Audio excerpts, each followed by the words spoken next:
அன்புடன் Don TV நேயர்கள் அனைவருக்கும் என் இனிய மன வந்தனங்கள்.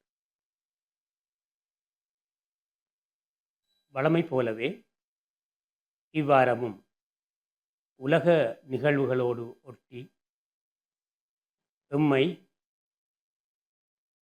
எம் வாழ்முறையை, வரலாற்றை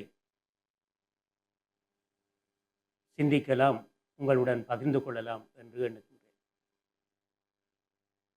இவ்வாரம் என் மனப்பதிவாகிய நிகழ்வுகள் 2. இந்த இரண்டினையும் ஒன்றாக நான் சிந்திக்கின்றேன்.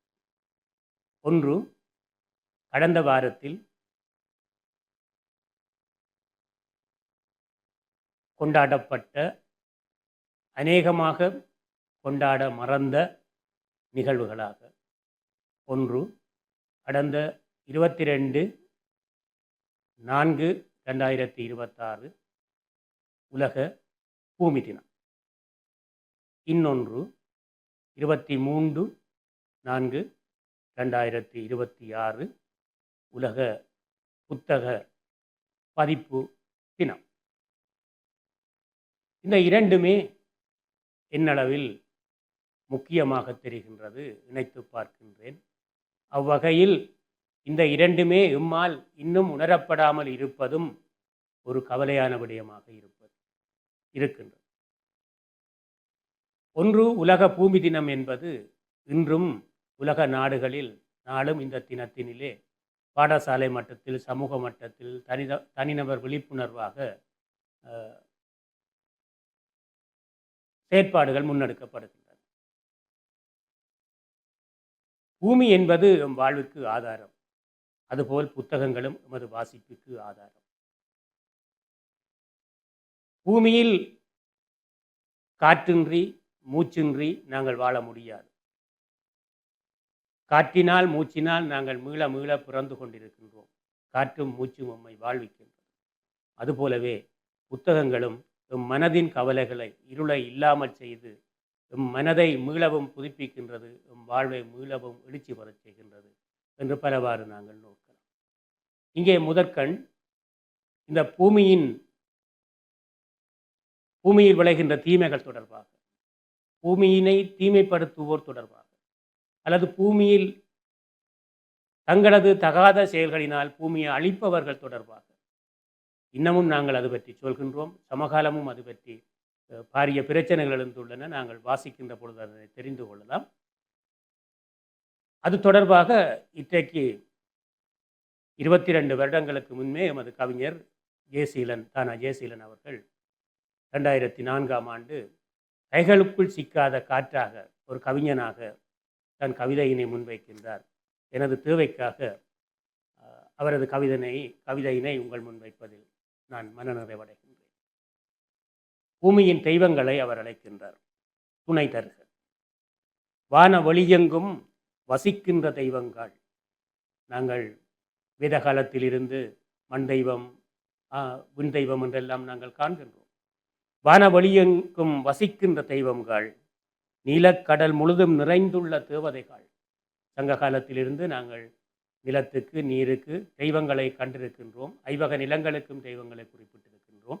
அந்த வகையினிலே வானவெளி எங்கும் வசிக்கின்ற தெய்வங்கள், நீலக்கடல் முழுதும் நிறைந்துள்ள தேவதைகள், பூமியுடன் பாதாள லோகத்திலும் வாழ்ந்து லோக சேமம் பார்க்கும் இரட்சகரே, ரட்சிப்பீராக என்று நாங்கள் தெய்வத்தை வேண்டிக் கொள்கின்றோம். இரட்சணிய யாத்திரிகம் என்று சொல்லி நாங்கள் இலக்கியத்திலே அறிந்திருக்கின்றோம். பூமியுடன் பாதாள லோகத்திலும் வாழ்ந்து லோக சேமம், உலகின் சுக துக்கங்களை லோக சேமம் பார்க்கும் இரட்சகரே, ரட்சிப்பீராக என்று சொல்கின்றோம். இவர்களை அழைக்கின்றார்.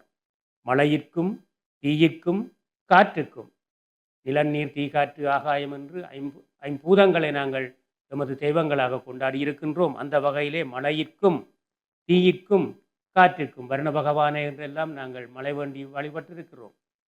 மழைக்கும், தீயிற்கும், காற்றிற்கும் பொறுப்பான தெய்வங்களே. 5 நிலங்களுக்கும் அவரவர்கள் எனும் கணக்கில் நாங்கள் இங்கே ஐவகை நிலங்களாக, 5 திணைகளாக சங்க காலத்தில் பார்க்கின்றோம். ஐவகை நிலங்களுக்கும் அவரவர்கள் எனும் கணக்கில் நின்று அருள் பொழியும் இறையோரே. உயிர் வகையை படைத்தலுடன் காத்து அழித்து அருளலோடு மறைத்து தொழில் புரிய வகைப்பட்ட கடவுளரே. இங்கே இறைவனின் பஞ்ச கிருத்தியங்கள்,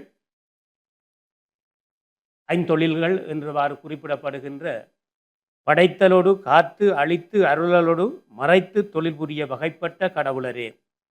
எங்கள் கிராமத்தில் எவருமற்ற திசை வழியில், எங்கள் கிராமத்தில் எவருமற்ற திசை வழியில், எங்கள் காலங்கள் முக்கியமாக, எங்கள் கிராமத்தில் எவருமற்ற திசை வழியில், சந்திகளில், சின்ன மரநிழலில், குளக்கரையில் தங்கி கடன் தீர்க்கும் சிறு தெய்வ தூதுவரே.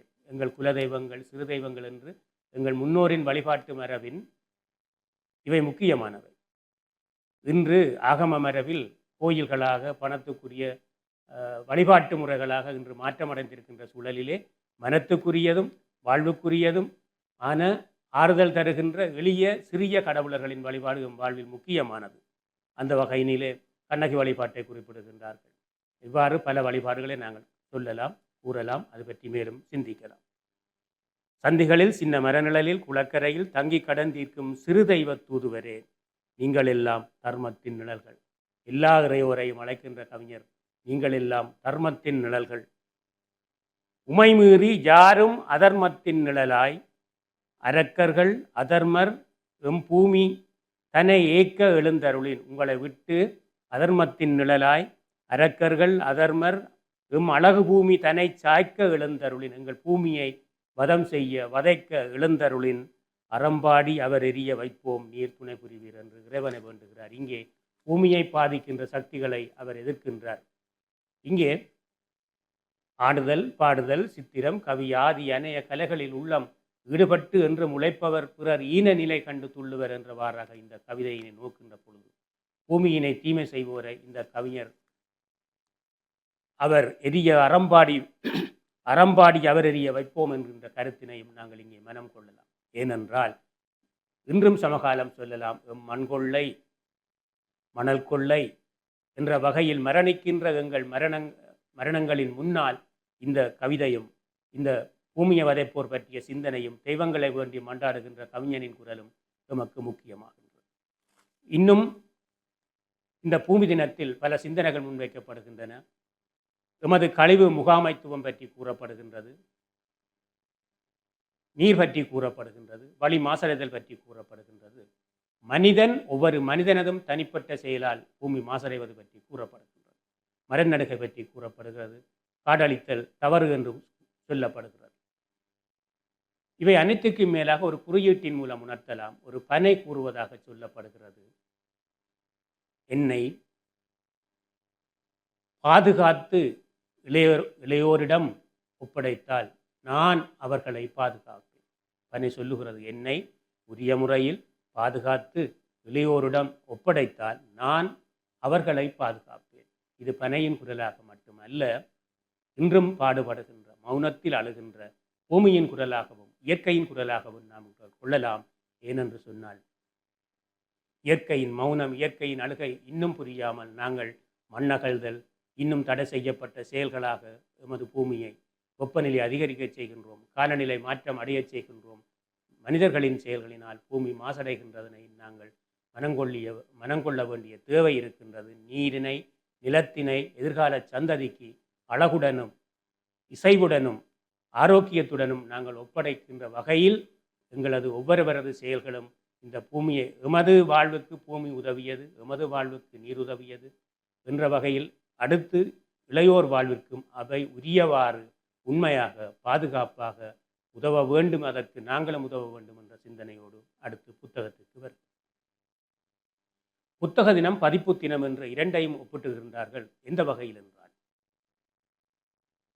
பாடறியேன் படிப்பறியேன் பள்ளிக்கூடம் நான் அறியேன், ஏடறியேன் எழுத்தறியேன் எழுதும் வகை தான் அறியேன் என்ற எமது முன்னோர் வாய்மொழி மரபின் சிந்தனையிலோடு முதலாவது வாய்மொழி மரபின் பின்பு ஏடாகவும் எழுத்தாகவும் வருகின்ற வகையிலே கம்பனைப் போல், வள்ளுவன் போல், இளங்கோவை போல் என்கின்ற பாரதியார் பாடலில் நோக்குகின்ற பொழுது திருவள்ளுவரின் கையில் நாங்கள் காணலாம் ஏடும் எழுத்தான். இவ்வாறு தான் சங்கச் செய்யுள்கள் ஏட்டில் இருந்தன, தேவார திருவாசகங்கள் ஏட்டில் இருந்தன. இந்த ஏடுகள் இயற்கையின் சீற்றத்தினால் அழிந்து போன தன்மையில் கடல் கோளினால் அழிந்து போன தன்மையில் எஞ்சியவற்றை மீட்டோம் என்ற ஒரு வரலாற்று செய்தி உண்டு. அந்த வகையில் தான் திருமுறைகள் தொகுக்கப்பட்டன என்ற வரலாறு நாங்கள் நம்பியாண்டார் நம்பி மூலம் நாங்கள் காண்கின்றோம். அங்கேயும் ஏடுகள் சிதிலடைந்திருந்த தன்மையை காண்கின்றோம்.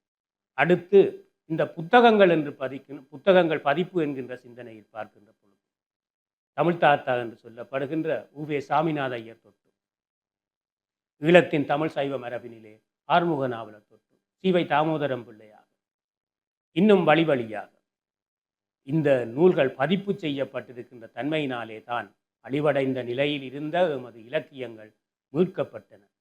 அற இலக்கியங்கள், சமய இலக்கியங்களாக எம் வாழ்வு வரலாறு மீட்கப்பட்டிருக்கிறது. அந்த வகையில் முதற்கண் அவர்களுக்கு நாங்கள் நன்றியுடையவர்களாகின்றோம். இன்னும் ஒரு முதியவரின் இறப்பினிலே ஒரு நூலகத்தின் எரிவு முடிவு என்று ஆபிரிக்க கவிதை கூறுவதாக அறிகின்றோம். எமது வாழ்விலும் எமது வரலாற்றிலும் நூலகங்கள் எரிக்கப்பட்ட வரலாறு உண்டு. அது ஏனென்று சொன்னால், யாழ்ப்பாண இராச்சியத்தின் நூல்கள் அழிவடைந்த தன்மையில் அது பற்றி அறிய முடியாத ஒரு அவலம் உமக்கு இருப்பதனை சுட்டி காட்டுகின்றார்கள். அங்கே நூலகம் எரித்தது எமது வாழ்வினை எரித்ததற்கு சமமானது என்று அக்கால இலக்கியங்கள், அக்கால பதிவுகள் எமக்கு இன்னமும் எடுத்துரைக்கின்றன. பூமி வாழ வைப்பது போல புத்தகங்கள் வாழ வைப்பது என்று குறிப்பிட்டோம். அங்கே புத்தகத்தை வரும் எழுத்தாக பார்க்கவில்லை, எழுத்தாளனின் இதயமாக, இலட்சியமாக, எண்ணமாக பார்க்கின்றார்கள்.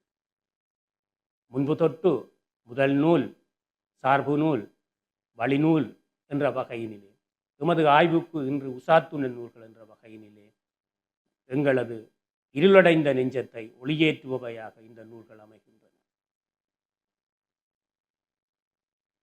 இந்திய இலங்கை சுதந்திரத்திற்கின் அல்லது சுதந்திர போராட்ட காலங்களில் அல்லது சுதந்திர சிந்தனையில் சிறை சென்றவர்கள் சிறையினிலே நூல்களை வாங்கி படித்தார்கள், வாழ்ந்தார்கள்.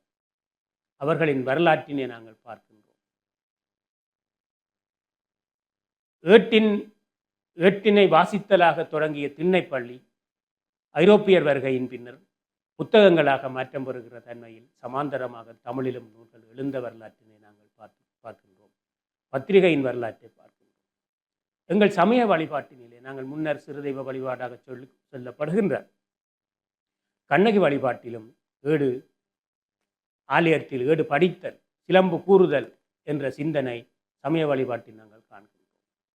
நாட்டார் வழிபாட்டினிலே, நாட்டார் அரங்கினிலே, நாட்டார் கலைகளினிலே இந்த ஏடுகள், வாய்மொழி மரபினை அடுத்து ஏடுகள், அந்த ஏடுகளின் சேகரிப்பினை தொடர்ந்துதான் பதிப்பு முயற்சிகள் மேற்கொள்ளப்பட்டன. அந்த வகையில்தான் நாங்கள் முன்னோர் வழி வந்த முதுசங்களான இலக்கியங்களை இன்று தரிசிக்கின்றோம். அந்த தரிசனங்களின் ஊடாகத்தான் நாங்கள் மலர்ச்சி பெறுகின்றோம், வாழ்கின்றோம். வாழ்கின்றாய் வாழாத நெஞ்சமே என்ற வகையில் பூமியினை நாங்கள் பாதுகாக்க தவறுகின்ற சந்தர்ப்பங்களும், நல்ல புத்தகங்களை வாசிக்க தவறுகின்ற சந்தர்ப்பங்களும், நல்ல புத்தகங்களை பாதுகாக்க தவறுகின்ற சந்தர்ப்பங்களும் எமக்கு இன்னும் தீமையினை தரும் என்ற தன்மையினாலே நாங்கள் பூமியை பாதுகாப்போம், புத்தகங்களை பாதுகாப்போம், இளையோரை பாதுகாப்போம், முன்னோரின் சிந்தனைகளை பாதுகாப்போம். அந்த சிந்தனைகளின் மூலம்தான் இந்த உலகத்தின் எங்கள் மனங்களின் வாழ்வை மேலும் வளம் செய்வோம் என்கின்ற நம்பிக்கையோடு இந்நாள் உங்கள் அனைவரின் மூலமும் சிந்திக்க முடிந்ததை எண்ணி எல்லோருக்கும் நன்றி கூறி விடைபெறுகின்றேன்.